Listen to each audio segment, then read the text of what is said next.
In 1469, a young nobleman in Florence made a decision that looked beautiful from the outside. He married for love. His family warned him. His advisors told him not to do it. The political consequences were obvious to everyone except him. But he believed what many people still believe today: love will find a way. Within only 3 years, that emotional decision had cost him his fortune, his position, and eventually, his life.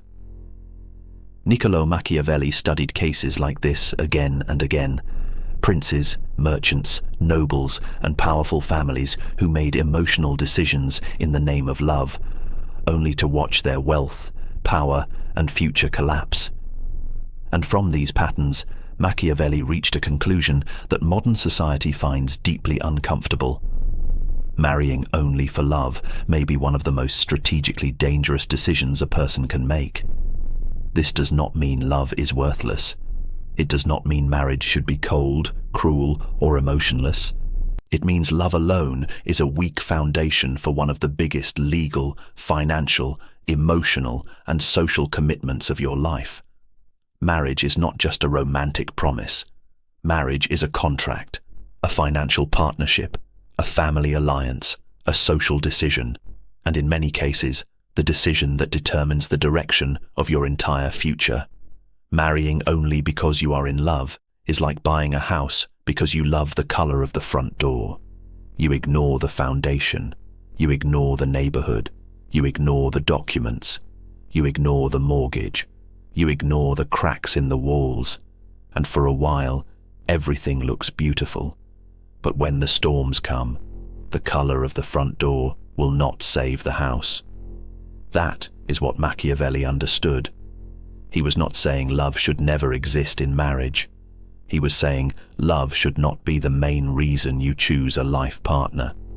Because feelings change, passion rises and falls, attraction fluctuates, romantic excitement fades. But if two people share the same values, financial habits, life goals, family expectations, communication style, and long-term strategy, the relationship can survive even when emotions move up and down. Modern society teaches us that marriage is the final scene of a love story. The couple meets, they fall in love, they fight for each other, they get married, and the story ends. But real marriage is not the end of the story. Marriage is where the real test begins. For most of human history, marriage was not treated as a private romantic decision between two individuals. It was an alliance between families. A merchant married his daughter into the family of a trusted business partner, not because the young couple were madly in love, but because the marriage strengthened trade, protected wealth, joined capital, and created loyalty between families. If love developed later, that was a blessing. But even if it did not, the marriage still had a purpose. A nobleman married to secure political support, combine estates, create military alliances, or gain access to wealth and influence. A craftsman married to build a household, strengthen a trade, continue the family business, and raise children who could inherit skills, property, and reputation. Today, many people look at this and call it cold. But older societies called it practical wisdom, because they understood something modern romance often denies. A marriage does not survive on passion alone. It survives on partnership, shared purpose, family support, practical compatibility, and aligned interests. Machiavelli saw the same pattern repeatedly. Marriages based purely on intense passion often collapsed within years. But marriages based on alliance, compatibility, shared interests, and long-term planning often lasted for decades. Why? Because passionate romantic love is temporary. This is uncomfortable, but it is true. Falling in love is a powerful emotional and chemical state. Your brain becomes flooded with dopamine, excitement, obsession, hope, and idealization. The other person feels perfect. Their flaws seem small. Their red flags seem manageable. Their problems seem romantic. Their weaknesses seem cute. And anyone who warns you sounds like an enemy. But that emotional state does not last forever. Eventually, the brain returns to normal. The person you once saw as perfect becomes visible as a real human being with habits, weaknesses, financial issues, family baggage, emotional patterns, and personal limitations. And this is where the real question begins. When the feeling fades, is there still a partnership underneath? If the marriage was built on practical compatibility, the relationship can survive emotional changes. But if the marriage was built only on feeling, then when the feeling fades, the foundation disappears with it. This is why many people say a few years into marriage, "We changed." They are not the same person anymore. The love is gone. Maybe I chose the wrong person. But often, the problem is not that they loved the wrong person. The problem is that they used love for the wrong purpose. Love should be the final ingredient. It should not be the foundation. The foundation should be financial compatibility, shared life goals, aligned values, lifestyle compatibility, communication ability, family expectations, and practical partnership. If those things exist, love can make the marriage beautiful. But if those things are missing, love becomes a temporary illusion that hides reality for a short time. Now look at the financial side. People who marry for love often treat money as something they will figure out later. They say, "Money does not matter. We love each other. We will manage somehow. Love conquers everything." But after marriage, that later becomes daily life. One person is a saver. The other is a spender. One fears debt. The other uses debt to maintain a lifestyle. One wants financial security. The other wants luxury, travel, and experiences. One plans for the future. The other lives only for today. During dating, these differences may seem small because the finances are separate. But in marriage, financial decisions become shared. One person's habits can destroy the other person's future. A spender can ruin a saver's security. A risk-taker can gamble away joint assets. A financially careless partner can turn love into stress, resentment, and conflict.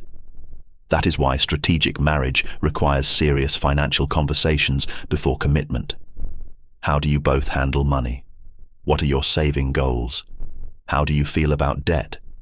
Do you want to own a home? How much lifestyle can you realistically afford? Who will sacrifice career time if children come? What does financial success look like to both of you? These questions may sound unromantic, but they protect the marriage. Because financial stress does not only damage bank accounts, it damages respect. It damages trust. It damages attraction. It damages peace inside the home. When bills, debt, rent, children's expenses, medical costs, family pressure, and career problems arrive, "I love you" is not enough. You need planning, discipline, compatibility, and shared priorities. Machiavelli understood that people who treated marriage as an alliance often built wealth, while people who treated marriage only as passion often lost it. But money is not the only danger. The second trap is lifestyle incompatibility. Before marriage, you mostly see someone's best version. Nice clothes, good conversations, romantic messages, dinner dates, promises, excitement. But marriage is not date night. Marriage is daily life. One person wakes up early, the other stays awake all night. One person is clean and organized, the other lives in chaos. One wants a calm home, the other wants constant social activity. One cares about health and fitness, the other does not. One wants to travel, the other wants to stay home. At first, these differences may feel cute. Later, they become exhausting. The organized person starts resenting the mess. The quiet person starts feeling overwhelmed. The early riser becomes frustrated. The social partner feels trapped. The homebody feels pressured. Over time, these small differences become daily friction, and daily friction slowly kills romantic feeling. Again, the problem is not always lack of love. The problem is lack of compatibility. Then come values. One partner sees religion as the center of life. the other sees it as optional. One wants strict parenting, the other wants a more relaxed approach. One prioritizes career, the other prioritizes family time. One wants to live close to parents, the other wants independence. These are not minor differences. These are the things that shape your entire life. If your values do not align, every major decision becomes a battle. How will you raise children? Where will you live?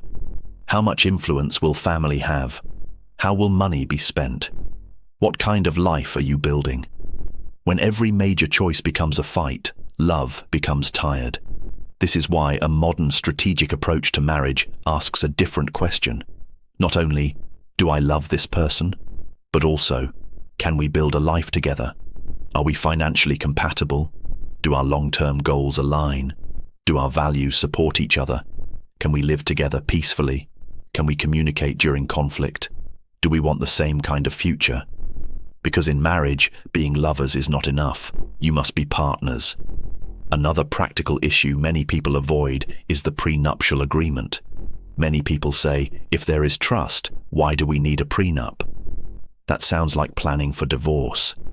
That is not romantic. But strategic thinking says something different. Every serious partnership needs clear terms. If you start a business, you create an agreement. If you buy a house, you check the documents. If you take a loan, you read the terms. But marriage, which can affect your entire financial life, is often entered with no clear agreement at all. That is not romance. That is risk. A prenuptial agreement does not mean you want the marriage to fail.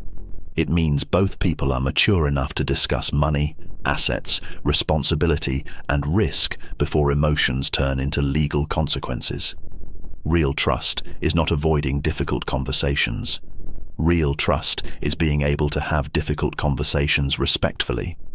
If two people cannot talk about money before marriage, how will they handle financial conflict after marriage? Machiavelli would say that any alliance without clear terms becomes dangerous in a crisis. The same is true for marriage.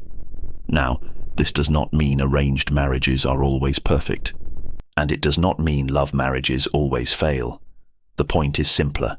Love should not be the center of the decision. Love is beautiful. Love matters. But love alone is not enough. A successful marriage is not the one with the most passion in the beginning. A successful marriage is the one where, 10 years later, two people are still moving in the same direction. They are not blocking each other's growth. They are not enemies over money. They are not fighting over every family decision. They are not mentally exhausted by daily life together. They are not only emotionally connected, they are practically compatible. This was Machiavelli's warning. Do not build permanent commitments on temporary feelings. When a person is in love, their judgment is not fully clear. They ignore risks. They underestimate incompatibility. They romanticize red flags. They believe emotion will solve practical problems. And then, years later, those same ignored problems become the weight that crushes the marriage. A wise person evaluates compatibility before commitment. They ask, can this person build with me? Will we become a team during crisis? Do our priorities align? Are we moving toward the same future? If the answer is yes, and love is also present, then the marriage has a strong foundation. But if the answer is no, and only love is present, then the relationship is being built on sand. At first, it may look beautiful. People may admire it. You may feel like you have won. But when life brings pressure, money problems, family expectations, career sacrifices, illness, children, failure, and stress, the truth will appear. Was there a foundation, or was there only feeling? In history, princes who married strategically built dynasties. Princes who married only for love sometimes lost kingdoms. Today, you may not have a kingdom, but you do have a future, your peace, your wealth, your mental health, your family, your children, your life direction. All of it can be shaped by one emotional decision. So before marriage, do not only ask your heart, ask your mind too. Love deeply, but do not become blind. Enjoy romance, but do not ignore reality. Feel emotion, but do not abandon strategy. Because marriage is one of the biggest partnerships of your life, and if you choose the wrong partner, you do not only risk heartbreak, you risk your entire life structure. Machiavelli saw this pattern 5 centuries ago. Modern divorce, financial conflict, emotional burnout, and broken families continue to prove it today. So the final question is simple. Will you learn from history? Or will you become the example others learn from? Marrying for love may sound beautiful, but marrying only for love may become the most expensive decision of your life. Choose wisely, because marriage is not only about who you want to sleep beside, it is about who you are willing to build your entire life with.